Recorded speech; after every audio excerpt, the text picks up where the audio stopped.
Montbéliard est ardent défenseur de cette idée. Je vous laisse la parole, docteur. Merci, Monsieur le Président. Bien, c'est un plaisir pour moi d'être avec vous aujourd'hui parce que je sais les actions que vous menez et les combats personnels également que vous développez. Et ces témoignages que je viens d'entendre sont très très importants et nous ramènent vraiment à la réalité au quotidien. Alors donc, oui, effectivement, comme disait le président Romain, je m'occupe de la Ligue contre le cancer et j'ai aussi cette chance d'être administrateur national dans le Collège des cancérologues et de mener avec la Ligue nationale des combats, notamment avec les politiques, pour essayer de changer certains textes et certaines possibilités qui existent, et je vais en parler un petit peu tout à l'heure. Alors le cancer, c'est quelque chose de très important, vous le savez. Plus d'un Français, et même je dirais d'un Suisse et d'un Allemand sur deux sera atteint de cette maladie, 400 000 cas. Et ce qui nous préoccupe beaucoup, c'est que par rapport à ces 400 000 cas, nous savons maintenant que 40% de ces cas sont évitables. C'est-à-dire que dans notre pays, 160 000 cas peuvent être évités par des modifications de nos comportements. Alors au premier chef, bien sûr, c'est le tabac, pratiquement 20%, mais l'alcool vient derrière, 10%. Donc c'est-à-dire que 40 000 cas pourraient être évités si on changeait nos habitudes, et notamment par rapport à l'importance de la consommation d'alcool. Alors ces cancers qui sont évitables si nous redevenons sérieux et sobres, eh bien, vous le savez très bien, ce sont les cancers ORL, la sphère ORL, ce sont les cancers de l'œsophage, mais ce sont aussi des choses que nous avons maintenant clairement mis en évidence à travers la communauté scientifique, ce sont les cancers du sein chez la femme. La femme, 60 000 cas de cancer du sein, 12 000 ont un rapport direct avec l'alcool. Et vous savez que l'émancipation, et je mettrai entre guillemets l'émancipation des femmes, c'est quelque chose qui nous préoccupe beaucoup, parce que, et je le dis souvent, les femmes nous ont copié, les hommes, dans ce qu'on avait de moins bon. Le tabac, l'alcool, la vitesse, la délinquance. Et il n'y a pas que dans ce cancer du sein que l'on voit les comportements addictifs des femmes faire évoluer les risques, et notamment chez les femmes jeunes. Vous avez certainement entendu parler de ces cancers triple négatifs chez les femmes de moins de 45 ans. Certains sont d'origine génétique, mais d'autres sont directement liés et majorés en fréquence par rapport à ces addictions. Alors donc, on essaye d'expliquer ces cancers du sein chez la femme jeune en plus grand nombre qu'avant. Eh bien, quand on a éliminé les causes génétiques, on retrouve l'alcool et le tabac à 1 degré moindre, 3 ou 4 000 cas sur les 60 000. Donc ces comportements addictifs, on a parlé du cancer du sein qui est augmenté par la consommation d'alcool. Il y a le cancer du côlon aussi qui est très fréquent. C'est quand même 45 000 cas en France chaque année. Et là, bien sûr, il y a des facteurs alimentaires qui viennent. Donc on l'a dit tout à l'heure, le docteur Keul l'a dit, c'est pas toujours facile de montrer la place de l'alcool dans telle ou telle fréquence de cancer. Ce sont des pathologies que l'on appelle plurifactorielles et bien évidemment, souvent par rapport à l'alcool, il y a le tabac et qui favorise donc aussi tous ces cancers. Alors ce dont je voudrais parler, je vais pas revenir sur les chiffres, dans votre dossier de presse c'est clairement mentionné, plus de 62 000 cas de décès dus au tabac, plus de 40 000 dus à l'alcool. Sur ces 40 000, il y en a 16 000 qui sont directement imputés de ces décès au cancer. Et vous dire que moi, les statistiques qui nous ont impressionnés, ce qui essaye de faire en sorte que, aussi bien localement qu'au niveau national de la Ligue, on essaye de se battre, eh bien, ce sont les suivants. Premièrement, 10% des buveurs consomment 58% de l'alcool. Bon, même si cela baisse, vous le savez, il y avait 26 litres par habitant autour des années 60, on est maintenant autour de 12 litres, eh bien, ce sont souvent des alcools qui sont forts, qu'il s'agisse des alcools, des spiritueux, plus de 40 degrés, voire même des choses que l'on considérait comme assez banales, la bière, qui était soi-disant au départ peu alcoolisée. Donc, mais ça, je vais y revenir. Donc, il y a le problème de la consommation qui est importante, et elle est à ce jour près de 3 fois supérieure à celle des États-Unis. Voilà, donc c'est pas toujours facile de faire des comparaisons. Et ça augmente aux États-Unis, alors que ça baisse chez nous, mais pas de façon suffisante. Deuxième chose, c'est quel type de population sont prioritairement touchées. Eh bien, on voit que ce sont souvent les jeunes, et moi j'ai été interpellé quand j'ai vu que 15% des jeunes de 18 à 24 ans déclaraient au moins, voire plus de 10 états d'ivresse annuels. Bon, moi j'ai été jeune, j'ai été étudiant, et notamment en médecine, on aimait, se disant, faire la fête, mais on ne s'est jamais mis dans des états comme ça, quand on faisait quelques fêtes. Donc, pardon, et pas si souvent, bien évidemment. ne serait-ce que parce qu'à l'époque, on n'avait peut-être pas les moyens financiers. Voilà. Donc, c'est ça qui est intéressant, de voir quelles sont les populations assignées. Les jeunes. Deuxièmement, les femmes. Les femmes, j'en ai parlé tout à l'heure, augmentation de risque de cancer. Actuellement, on dit 1 million de femmes qui sont alcooliques. Voilà, et surtout, ça augmente. Et elles ont d'autres facteurs de risque. Je vous prendrai un exemple. Les cancers ORL, les cancers de l'amygdale. Eh bien, chez la femme, une partie sont dus à l'alcool, au tabac, mais une autre partie au papillomavirus, ce que l'on a découvert. Donc, vous voyez, elles ont déjà des papillomavirus qui favorisent les cancers du col de l'utérus, qui favorisent les cancers de l'amygdale dus à certaines pratiques sexuelles, etc. Et aux États-Unis, c'est assez intéressant de voir que au-delà de 45 ans, eh bien, la majorité des cancers ORL sont liés au papillomavirus et plus à l'alcool. Vous voyez, c'est vraiment quelque chose qui évolue.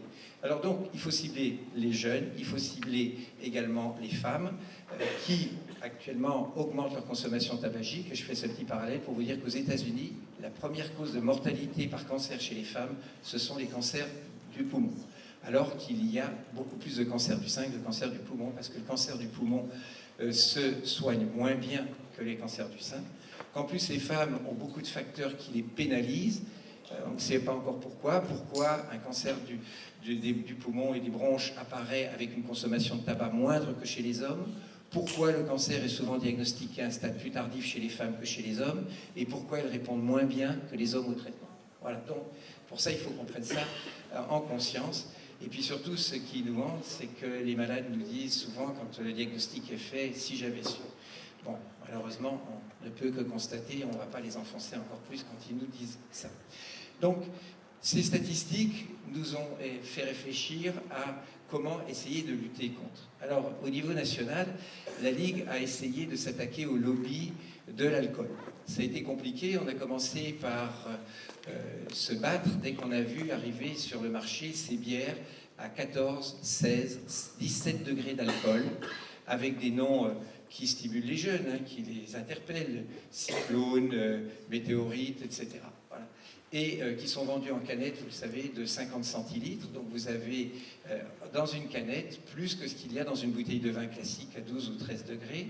Et en général, ces canettes, quand elles sont ouvertes, il faut les boire en totalité. Donc ça veut dire que quand on boit une canette, on boit l'équivalent en quelques minutes d'une bouteille de vin. Donc on a essayé de se battre contre ça. Et notre président, malheureusement décédé, Axel Kahn, il y a 3 ans, avait interpellé les pouvoirs publics en disant que c'est un véritable attentat contre la santé des adolescents et des jeunes adultes. Et donc, il y a un texte qui est passé au Parlement pour limiter, pour taxer, parce que ces bières n'étaient pas très chères, et si vous voulez, elles rendaient les gens addicts, les jeunes addicts, et on est arrivé à le bloquer. On a donc, nous, un rôle de lobbying au niveau des ministères, et on connaît assez bien les portes des ministères pour y être fréquemment. En plus, nous avons cette chance d'être coprésident de l'Institut national du cancer, qui définit la politique des soins en cancérologie dans notre pays, et ça nous permet également de faire passer des messages. Malheureusement, en face de nous, la partie est forte, la partie adverse est costaud, a des moyens financiers, sait se défendre, et le lobby de l'alcool est vraiment très très très puissant. En plus, il s'appuie sur un marketing qui est très développé, avec des gens qui savent bien faire la publicité de ces produits et qui savent les adapter. On a vu que ces bières très alcoolisées étaient avec un goût, avec des goûts de fruits, c'était sucré. On faisait des publicités au niveau d'un certain nombre de manifestations, y compris on rentrait par la petite porte dans les manifestations sportives. Et quelle n'est pas notre surprise de voir que dans tous les grands stades de l'Hexagone, eh bien, vous avez des salons dans lesquels l'alcool, le champagne coule à flot, alors que normalement, dans les enceintes sportives, c'est interdit. Voilà, donc là, il y a un vrai problème de puissance de ce lobbying. Ça fait vivre beaucoup de monde. Et d'autre côté, ils nous disent, regardez, l'Académie de médecine dit qu'il y a une certaine tolérance. Autant c'est la tolérance zéro pour le tabac, autant pour l'alcool, on considère qu'il y a une certaine tolérance. Alors je mets en garde, parce que chacun voit la tolérance à sa porte, et c'est pas parce que c'est limité et bien défini par l'Académie de médecine que les gens vont le respecter. Ils prennent ça comme alibi. Et le docteur Keul en parlait, c'est pas parce qu'on on se sent bien, qu'on est un petit peu euphorique après avoir bu, ou même, si vous voulez, qu'on est ivre, le lendemain matin, on a la gueule de bois, et on a toujours les problèmes, voire encore plus importants. Donc, On essaye de se battre au niveau des jeunes pour ne pas les laisser rentrer dans le domaine de l'alcoolisme. Et moi qui ai encore cette chance d'avoir une activité universitaire, j'en parle aux étudiants, mais ils ne nous écoutent pas beaucoup. Alors on peut difficilement commencer plutôt chez les jeunes, alors que pour le tabac par exemple, on commence dès l'école primaire, à travers la création d'espaces sans tabac à l'entrée des écoles, en donnant des brochures aux enfants, et les travaux sont faits avec les professeurs des écoles, et souvent c'est très intéressant parce que les enfants sont porteurs d'un message et arrivent un peu à culpabiliser leurs parents qui fument, et ça les aide je dirais, à combattre ce que nous avons du mal à faire quand l'intoxication est installée chez les adultes. Alors on le fait également dans les collèges, mais vous le disiez tout à l'heure, le mal est déjà fait, et même si on le fait en 2e classe de collège, en 5e, eh bien on s'aperçoit qu'ils ont déjà tous touché quasiment au tabac, voire même au cannabis. Alors je ferai une petite digression sur le cannabis. Alors je ne suis pas du tout favorable, moi, à la légalisation de ces drogues, qu'elles soient douces ou encore moins plus fortes, dans la mesure où ça a un impact aussi en cancérologie. Ces drogues sont immunodépressives, donc diminuent les défenses naturelles qui font que notre organisme a des substances, a des globules blancs, des lymphocytes particuliers qu'on appelle tueurs et qui vont chez nous tous les jours dépister des cellules qui sont anormales et les tuer dans la majorité des cas. Sauf que quand vous diminuez les défenses immunitaires, qui en plus baissent avec l'âge naturellement, et que cette augmentation de la baisse des défenses immunitaires est majorée par le cannabis, eh bien vous voyez des cancers chez les sujets jeunes, 30-35 ans, ce qu'on ne voyait pas avant, avec en plus des formes qui évoluent de façon totalement bizarre. Par exemple, des cancers ORL qui font des métastases dans le foie, chose qu'on n'a jamais vue avec, je dirais, le classique cancer ORL qui survient chez des personnes qui fumaient ou qui buvaient. Voilà. Donc il y a une évolution, ce qu'on appelle un changement du paradigme, et qui nous amène à nous interpeller parce que plus jeune, plus grave, avec des évolutions totalement différentes. Alors d'un autre côté, je dirais que c'est toujours le jeu du gendarme et du voleur, on évolue, et je regardais encore les résultats publiés par mes amis et collègues de l'Institut Curie à Paris, et bien actuellement avec l'immunothérapie, on arrive à améliorer grandement les cancers, les pronostics des cancers ORL, sachant qu'on a du mal, parce que c'est quelque chose aussi dont on ne parle pas souvent, c'est que les patients qui arrivent dans nos services avec ces cancers sont souvent des patients qui sont psychologiquement en détresse, souvent seuls, divorcés, peu d'entourage, peu d'amis, se replient sur eux-mêmes, et deuxièmement, sont dans un état nutritionnel très très défavorable, et on met déjà 15 jours ou 3 semaines pour les, si vous me permettez l'expression, reconditionner, les amener à avoir un état général plus satisfaisant pour supporter des traitements qui sont agressifs.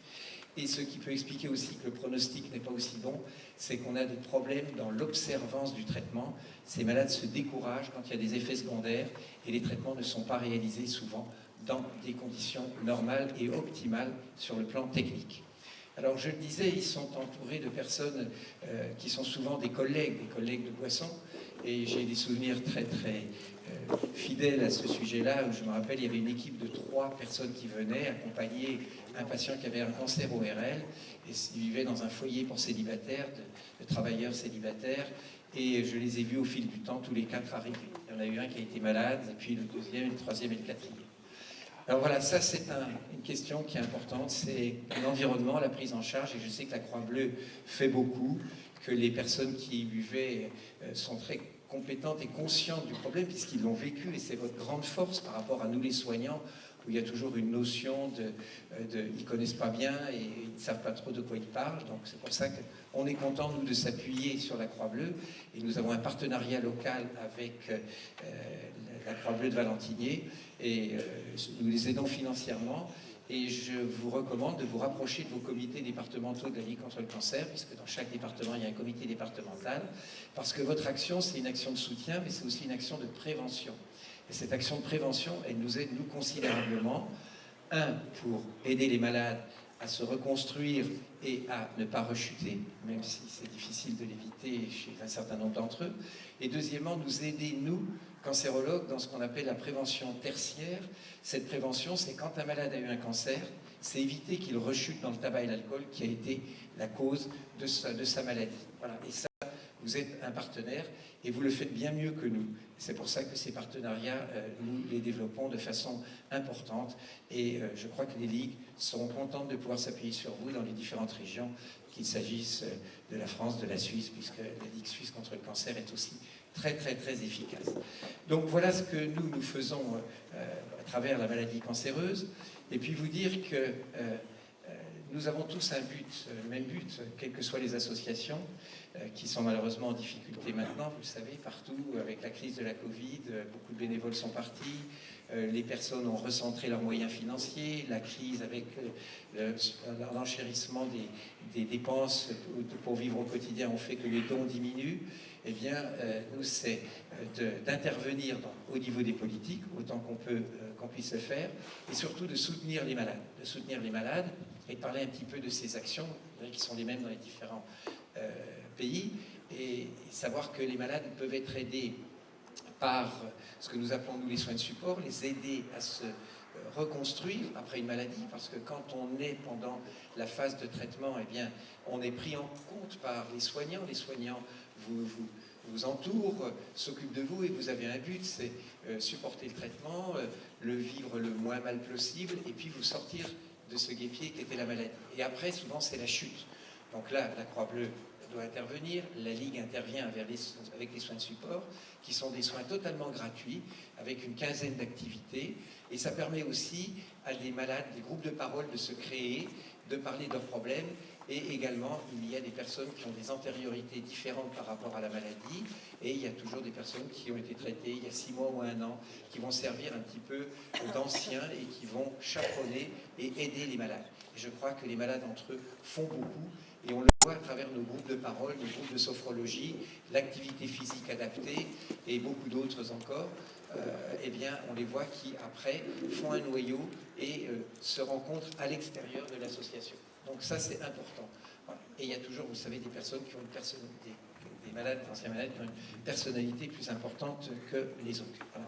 Alors nous lobbyons également, je vous le dis, les pouvoirs publics, ça c'est important, et nous défendons les intérêts des malades. Et le dernier exemple, c'est ici dans la région où on veut transplanter la structure d'oncologie dans un bâtiment énorme, en sortant les malades d'une ambiance qui est une ambiance, je dirais, familiale, avec tous les soins et toute la technologie. Et donc on sait se battre, puisque j'étais dans le bureau du ministre mercredi à Paris pour défendre ce dossier. Et dans un premier temps, nous avons réussi à faire bloquer ce projet pour le faire réétudier dans l'intérêt des malades. Voilà. Donc la Ligue, elle est là pour aider. Nous sommes tous importants. Nous avons tous des connexions, toutes les associations ont des connexions entre elles. Et il se trouve que quand on a des moyens financiers un peu plus importants, parce que la Ligue ne vit que de la générosité publique, nous n'avons pas d'aide de la puissance publique, mais nous arrivons, grâce à nos bénévoles sur le terrain, grâce à nos réseaux, à avoir quand même des financements. Et c'est ce qui nous permet d'aider, je répète, la Croix-Bleue ici, et nous allons continuer, et certainement encore l'amplifier, et des associations d'anciens malades, comme les malades colostomisés, comme les patients qui ont un cancer du sein, etc. Voilà, donc ce que je voulais vous dire, l'alcool, ça nous préoccupe au même lieu que le tabac. C'est une première addiction, hein, et après il y en a qui sont encore plus graves avec des addictions par les drogues, entre guillemets, dont on considère maintenant, comme le disait le Dr Keul, comme quelque chose de banal. Non, c'est pas si banal que ça. Et bon, vous en parlerez mieux que moi, mais on sait très bien que quand on a commencé avec le cannabis, après on passera à la cocaïne, à l'héroïne. Et puis le problème, j'en discutais avec les élus il y a quelques jours encore, ils sont complètement pas démotivés parce qu'ils continuent de se battre, mais démoralisés parce que c'est partout. Et la France est vraiment un pays où ce trafic est majeur. Et puis aussi derrière, eh ben, si on supprime le cannabis en le légalisant, eh ben, ils trouveront, les dealers, une autre façon de faire. Et puis ça sera le crack, ça sera autre chose, ça sera toutes ces drogues de synthèse que l'on voit arriver et que l'on pourra produire facilement et récupérer par les réseaux Internet. Donc c'est un vrai combat et il faut qu'on commence, je répète, très jeune. Et voilà, donc l'éducation c'est une chose, les associations c'est important. Et puis nous, médecins, on souhaite dans les années qui viennent voir la consommation d'alcool encore baisser et nous bloquerons toute tentative. Si les politiques veulent le faire, mais il faudra qu'ils prennent une décision. Vous disiez tout à l'heure, c'est difficile pour la toxicomanie. savez, quand vous avez 20% des députés ou des sénateurs qui viennent d'une zone où l'on produit des boissons alcoolisées, c'est très très très difficile de faire changer les mentalités. Voilà. Et ça, c'est un vrai problème. Donc, mais il faudra quand même le prendre à bras le corps parce que tout ceci, vous l'avez bien dit, le coût que ça a à la collectivité, le coût familial que vont payer les enfants derrière, que payent les conjoints. Et ça, c'est vraiment quelque chose qui doit nous interpeller sur le plan social et sur le plan purement humain. Voilà, je pourrais bien sûr répondre à des questions si vous en avez. Et puis, vous dire que par rapport au cancer, lancer un message d'espoir, et je voudrais terminer sur ce message, c'est que j'entendais encore le directeur de la structure qui veut transplanter le service d'oncologie actuel dans sa propre structure et nous dire « je vais vous construire la cancérologie pour les 20 ans à venir ». Nous, cancérologues, et encore mieux avec l'Institut national du cancer, nous ne savons pas ce que sera la cancérologie dans 5 ans, tellement les progrès sont rapides et évolutifs. Et vous dire que pour nous, ce n'est pas un problème de moyens sur le plan technique, les traitements, ils arrivent avec tout ce qui concerne l'immunothérapie, les CAR T-cells, etc. Ça sera un problème d'argent. Et nous, à un certain moment, la question qui se posera, ça sera quel traitement pourrons-nous offrir en termes de moyens financiers au travers de ce que la société donnera pour les malades. Et ça, c'est quand même quelque chose qui apparaît un peu frustrant, parce que ça va coûter très très cher. Et vous savez, actuellement, il y a déjà des traitements d'immunothérapie qui coûtent jusqu'à 800 000 € par an et par malade. 800 000 francs suisses, puisqu'on a quasiment la parité.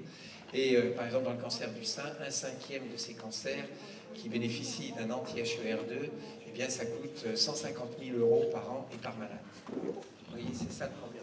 Donc, message d'espoir, la technique, elle va avancer très vite avec les vaccins ARN dans le traitement du cancer. Donc, la Covid, au moins, nous aura servi à quelque chose, c'est à développer ces structures. Et le message que je veux dire aussi, c'est qu'on a entendu beaucoup parler du vaccin ARN messager au niveau de la Covid, en disant c'est un vaccin fait à la va-vite, etc. On donne n'importe quoi aux gens, c'est complètement faux. Quand nous avons fait un appel d'offres au niveau de la Ligue pour financer ces projets, on a eu la réponse de 64 équipes en France, et on en a sélectionné 6, dont une équipe franc-comtoise, là, qui est sortie en tête, et qui a publié déjà récemment des travaux dans le JCO, le Journal américain de cancérologie, montrant qu'il y avait un doublement de l'espérance de vie dans les cancers du poumon généralisés grâce à ces vaccins, et on va continuer de progresser. Donc vous voyez les malheurs des uns, malheureusement avec la Covid, et le nombre de décès, voire de séquelles qui existent chez les patients qui ont été atteints, nous a aidé à mettre le pied à l'étrier à de nouvelles techniques qui vont, je dirais, profiter aux malades dans les années qui viennent à travers le cancer. Mais rappelons-le, 40% sont évitables, donc attention à nos habitudes de vie et à nos façons de nous comporter. Et je dirais que quand j'entends qu'on a failli abîmer l'industrie automobile avec les particules fines, vous savez qu'elles interviennent pour 0,4% des cancers en France. C'est moins que le risque de cancer du sein qu'il y a chez les femmes qui n'allaitent pas. Et vous savez que maintenant, de moins en moins de femmes allaitent parce qu'elles ont leur grossesse de plus en plus tard et elles ont souvent une activité professionnelle, elles ne veulent pas la retarder. Et donc on est parti sur l'électricité, le tout électrique, ce qui est une grosse erreur, alors qu'il fallait patienter un peu et passer à l'hydrogène. Vous voyez que la cancérologie, ça mène à beaucoup de choses. Il y a des réflexions qui sont médicales, mais aussi industrielles. Et aussi, pendant qu'on va faire de l'électricité, on va polluer un certain nombre de pays. Et avec les batteries lithium, on ne sait pas trop les démonter. Et il n'y a plus que 30% qui sont recyclables, voilà, après avoir fait beaucoup de dégâts pour les fabriquer. Donc vous voyez, il faut savoir raison garder. Merci, je suis toujours un peu bavard. Et merci pour votre... Merci.